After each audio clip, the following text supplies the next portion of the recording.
Wednesday guys. Today is Wednesday ng 3:30. Ano na bang oras? 3:30 PM na dito ng hapon. And sa bahay lang kami ni Eleanor. Si Casey nag-work siya today. So dyan lang naman sa Devil's Lake. So 2 hours drive at 2 hours back lang. Pero mamaya pa yun yung uwi niya, mga alas 7 na ng hapon. So ngayon nga gagawa ko ng vlog about sa ano ko guys, about sa aking part-time job, part-time job namin ni Casey guys actually. So i-share ko sa inyo guys kung gusto niyo ng dagdag income, and kung gusto niyo ng makasave, and kung sa ano lang kayo, kung stay at home mom lang kayo, malaking tulong to talaga sa inyo kapag nasa bahay lang kayo. Pero itong part-time job na ito, kailangan mong marunong mag-drive, meron kang car, or yung husband mo. Kasi ako, hindi naman ako marunong mag-drive. So, ang driver ko is si Casey. Pasok sa loob. So, itong ano na ito, itong part-time job na ito is para siyang DoorDash. Iba lang nila ng DoorDash. Sa DoorDash, kapag merong umorder, pipick upin mo lang, pupunta ka lang sa restaurant, tapos pipick upin mo lang yung order nila. Tapos, i-deliver mo na siya. Hindi, maghihintay ka na lang. Actually, hihintayin mo na lang yung food. Tapos, deliver mo na sa customer. So, itong ano namin ni Casey, itong part-time job namin ni Casey is, ikaw mismo yung pupunta sa loob or sa Walmart. Kasi sa Walmart nagsha-shopping guys. So, ikaw yung magsha-shopping. Tapos, i-deliver mo sa kanila. So, sasabihin ko sa inyo kung ano itong ano ko, part-time job namin ni Casey guys. Kasi is meron siyang full-time job guys. So, ginagawa lang namin to kapag hindi talaga siya busy. Pag wala siyang gawa talaga. So, ako nagyayaya sa kanya minsan. Minsan siya nagyayaya. So, ito siya. Ang name nito guys ay Spark Driver. Ewan ko lang kung narinig nyo na yung Spark Driver. Pero, research nyo guys or watch kayo ng YouTube about Spark Driver para kayo ng dagdag kaalaman din kung paano siya gawin. Nag-start kami mag-Spark this year lang. Siguro mga yun. If I'm not mistaken, siguro mga May yata yun, mga May, June, July, August, September. Or mga June guys. This year lang din nag-start kaming mag-Spark. Summer, dahil magsa-summer nga. So, mga 4 months ata kami hindi nakapag-Spark kasi yung family ni Casey, kapag summer talagang sinusulit nila yung time nila mag-enjoy yung panahon nila pag summer talagang laging camping sila. So, 4 months kami hindi nakapag-Spark. Bumalik kami ng Spark last week lang. So, pang second week na naming Spark to. Meron ako mga video nung nag-Spark ako kahapon. Ipapakita ko dyan guys kung ano yung mga ginagawa ko sa loob. So, itong Spark is by trips. Every trips guys, iba-iba yung yung offer nila. Nila is nakadepende sa miles, sa layo, depende sa bigat, depende sa dami ng mga items na shopping mo. So, nakadepende talaga, iba-iba talaga yung offer ng Spark. Minsan, mas malaki yung offer kapag malaki magbigay yung customer ng tips. Like, sa akin kahapon, 5 ata, tapos 45 items. Tapos yung $20 doon is tips niya. Di ba, ang laki ng tips niya? So, nakadepende talaga yung offer sa tips din. May iba na delivery lang. Makikita mo lahat doon guys kung ano yung makikita mo kung magkano ibibigay ng tips, gano'n yung delivery, magkano. Like, 25, tapos merong nakalagay doon na yung customer mag-a-add ng tips mamaya. Ewan lang kung yung iba ba nag-a-add or hindi. Ganon. Meron silang curbside pick-up. Yung curbside pick-up, hindi ka na mag-shopping. Pupunta ka lang ng curbside, tapos pipick upin mo lang yung items, tapos i-deliver mo doon sa bahay. 3 drops, ibig sabihin isang pick-up, tsaka dalawang bahay ang pagdi-deliveran mo. So, yung iba, mas malaki kapag malaki sila magbigay ng tips. Kailangan mo din itong items na ito, like 40 items, worth it ba to sa $15, diba? Yung layo pa, tapos mag-shopping ka ba? So, ako, namimili talaga ako kasi pwede kang pumili kung anong trips yung gusto mo. So, namimili ako ng kaunting items lang. Kasi, the more na kaunting items ka lang, mas madami kang ma-accept na trips, diba? So, pasok ka sa Walmart, Tapos kukunin mo lang yung items, tapos deliver mo, accept ka ulit. Ganun. Hala, si Eleanor nasaan na?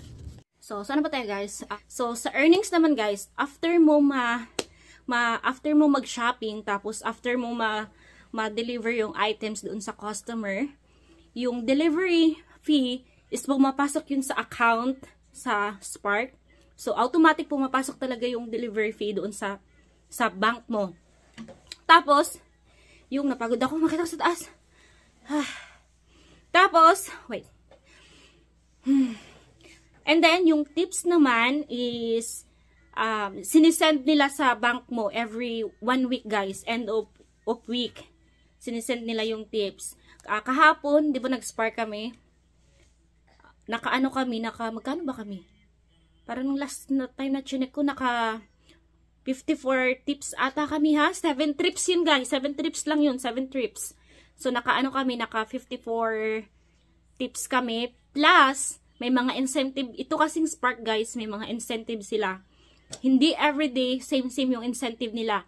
Every week, nag-change sila ng incentive. Hapon, 26 to 27, kapag naka 5 trips ka, meron kang 25, tapos pag naka 7 trips ka, meron kang 35. So, kahapon natapos namin yung 7 trips ni Casey, meron kaming plus incentive na 35, o diba?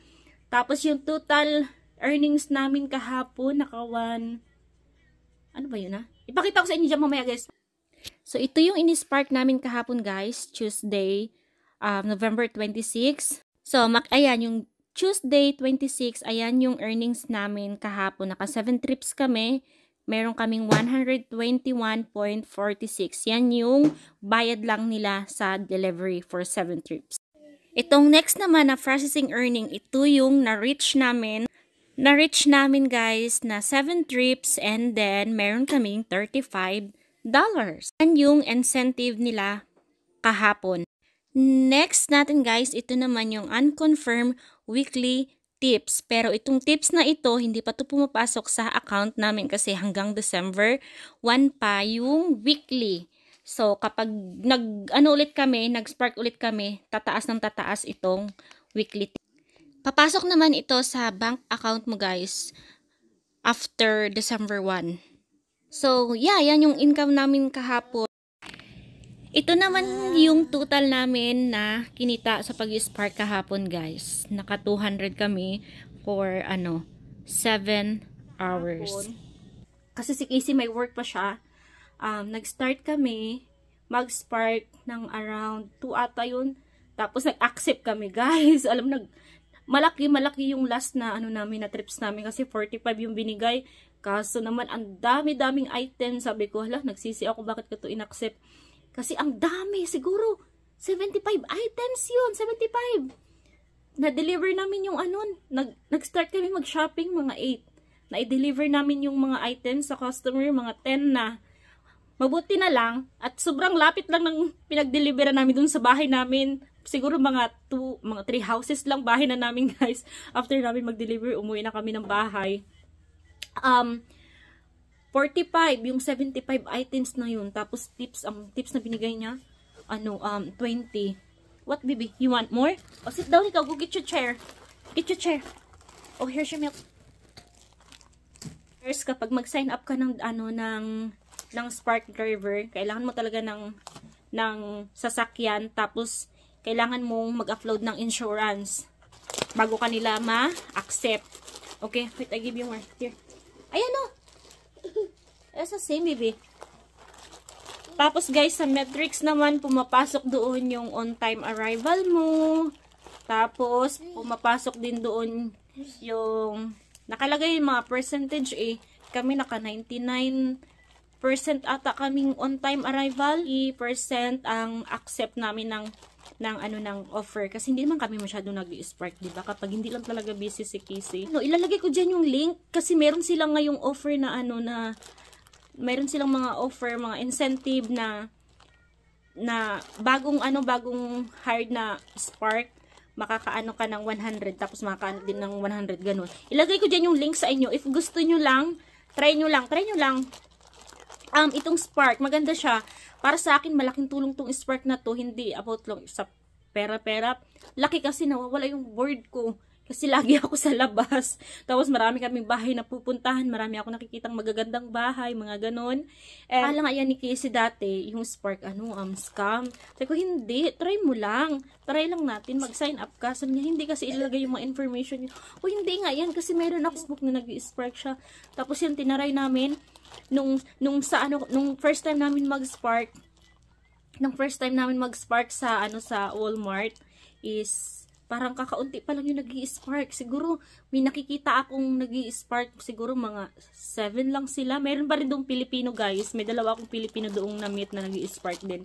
So, hindi ko sila friend. Ano lang sila, nakikita ko lang palagi. Nagiging friend ko na lang din sa Spark. Doon sila, nag-ano din sila. Siguro, after nila mag-work, nag-i-spark sila, pa-part-time job sila. Kasi malaki talaga kung mabilis ka lang. Tapos sa ulo mo na yung mga aisle. Yung right now guys, tapos na ako sa first first offer ko. Kompleto na to, ito lahat. 11 items ata siya and 13 quantity. So mag-check out na ako and yeah, aisle guys, oh. Ay, nakita nyo ba? C33. Tapos yung 2, yan yung C33 yung aisle. Tapos section 3, section 4. Tapos kung anong item, like modular 24, ito yun siya, oh. Para madali makita. Kaya, pero minsan halo-halo. Hi! So, nung first time ko nga doon, ang dami namin na-encounter ni Casey. Kasi nga, first time namin, hindi namin alam gagawin namin. Tapos, meron pa doong na hindi namin mascan. Ayun pala, ilagay mo manually, hindi nilagay namin. Tapos ititimbang mo pa pala, mga ganun. And then, basta marami kami na-encounter na habang tumatagal, nagiging sa ulo na namin. So, diba nakakatulong tayo sa mga bills or kung may gusto tayong bilihin, at least may pera tayong hawak. Iba pa din kasi kapag may perang hawak na may sarili ka. Ako, hindi naman ako nag-work. Kasi may baby naman ako. Kaya, nag-ano ako. Nagpa-part-time ako. Pag may gusto akong bilhin, sige na, bibili. Yeah, yun lang guys. And dito naman sa guys, sa America, kapag marami namang mga opportunity dito kapag masipag ka lang, tapos hindi ka ma-artist sa mga work, marami ka pwedeng matrabaho dito kapag pwede ka nang mag-work. Madaming pwedeng dito mag-part-time or gusto mo mag-full-time. Kung hindi ka lang ma-artist sa work, marami talagang dito pwedeng pagtrabahuan. Hindi ka talaga magugutom din. And makakasave ka din kahit papaano. Like nung summer, sa boss ni Casey. Kasi busy naman yung boss ni Casey. So, tinanong ng boss ni Casey si Casey kung sino daw pwedeng mag-mo ng loan. So, sabi ni Casey, try mo, ikaw na lang kasi sayang din. Sabi ko, sige, nagmumu ako kapag nandito lang si Casey guys. Kapag hindi rin siya busy. Kasi para may magbantay ka, Eleanor. So, nagmumu ako nag-ano ako ng damo. Tapos, binibigyan ako ng bayad. Siguro, binibigyan sa akin yung buong minoko, binibigyan ako ng 200. O, magkano yun sa peso, diba? Na yun, 10,000 na yun. 10,000 mahigit na yun. And ilang oras lang ako nag-musik. Ako buong araw, guys, parang hinahati ko. Kanyari ngayon, 5 hours. Tapos, bukas 5 hours. So, 10 hours, nakaka $200 ako. Ayun lang, yung Tapos kung gusto mo maglinis-linis ng bahay, marami din dito nag-hired kasi hindi ako nag-ano niyan. Kasi may baby naman ako. Yeah, daming pwedeng dito, pagtrabahoan sa Amerika kung masipag ka lang talaga. Tapos hindi ka maarte sa trabaho. Talagang kung gusto mong dolyare, sige, back. And mahirap lang guys para sa akin. Nahirapan lang ako kapag nag-spark ako kapag yung pinagde-deliver namin is apartment, tapos merong order na water, as in water talaga na isang case na water, tapos nasa 3rd floor or 2nd floor.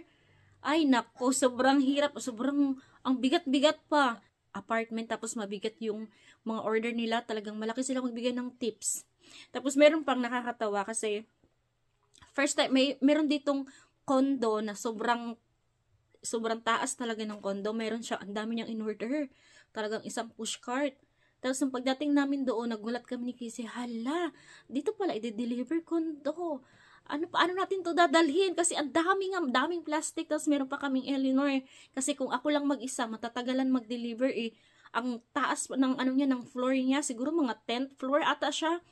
Tapos, sa pagpunta ko doon, sabi ni Cassie, tanungin mo kung paano natin to dalhin sa taas. May nakita ko doon na nag-grocery din, pamilya.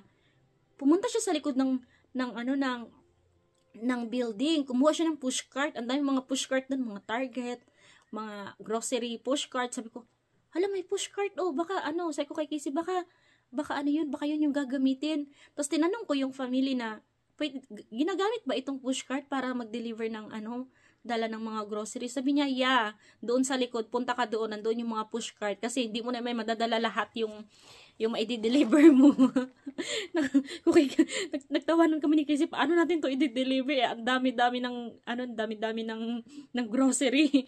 So, yun pala, may pushcart, tapos may elevator. So, yun yung elevator, guys. Tapos, ang bigat pa ng mga items na in-order. Ay, nako, ewan ko na lang talaga. Mina-encounter namin. Tapos, meron pa kami na-encounter na apartment siya. Kasi sa apartment, my first door, pwede mo siyang i-open na walang code.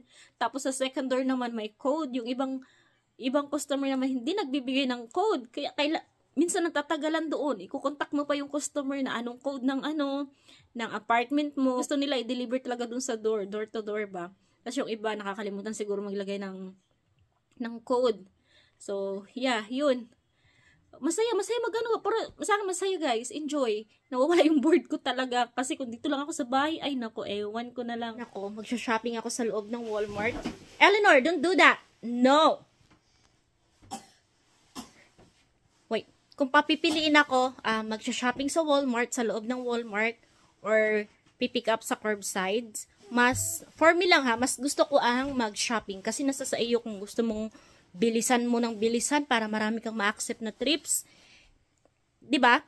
Sa curbside naman, yes, hindi ka magsha-shopping, maghihintay ka lang doon pero hindi mo alam kung kailan darating yung grocery, kung kailan darating, kung kailan kailan mo mapipick up. Kasi one time we tried curbside, guys, like bro, na kami, 30 minutes na kami naghihintay. Wala pa rin yung items, like sayang yung oras namin na naka-standby kami doon sa pick up place. Sabi ko kay Casey nung time na yun, sabi ko, cancel mo na yan, akala namin hindi namin pwedeng makancel. Yun pala, once na naka 20 minutes or 15 to 20 minutes ka nang naghihintay, pwede mo makancel pala yung trip na yun. So bago lang namin nakita nung naka 30 minutes na kami doon. Yun, kinancel namin yung trips na yun. Yes, malaki siya. Malaki yung bayad, pero yung oras mo, yung oras ng paghihintay mo, kung magsha-shopping ka doon, siguro nakakatatlong trips ka na. Yeah, para sa akin, mas gusto ko yung shopping ako sa loob, guys. Kasi, na rin, madami ako nakikita, kahit madaming tao, kahit siksikan sa Walmart, okay lang. Kunting tiyaga-tiyaga lang. Yeah, mas gusto ko ang shopping, guys, sa loob, kaysa mag-curbside. Pero nasa sa inyo guys kung ano yung gusto nyong gawin. Kung gusto nyo mag-curbside, go. Kasi malaki din naman talaga ang curbside. Yung bayad nila, and meron din na, ewan ko lang, para lang sa akin, parang hindi worth it. Kasi ilang drop-off ang i-deliver mong grocery. Kung hindi ka naman mahilig mag-shopping, kung gusto mo talaga maghintay lang doon sa grocery, curbside ka na lang. Pero ako mas gusto ko talagang shopping talaga. Yeah. Yun lang. So, yun lang guys, yung i-share ko sa inyo. And meron pa pala akong isang dito extra income char. So, i-share ko naman yung sa inyo sa susunod na nakabanata kapag hindi na naman ako busy. Yun lang, kapag may question kayo guys about Spark, ilalagay ko dyan yung link. Yan, makikita nyo dyan sa link sa description guys. Ilagay ko dyan kung gusto nyong i-try. Yeah, click nyo lang yung link. And kung may question kayo, comment lang kayo guys. Thank you for watching. Say thank you. Bye-bye. Bye. Say bye. Bye guys. Blockies. See ya.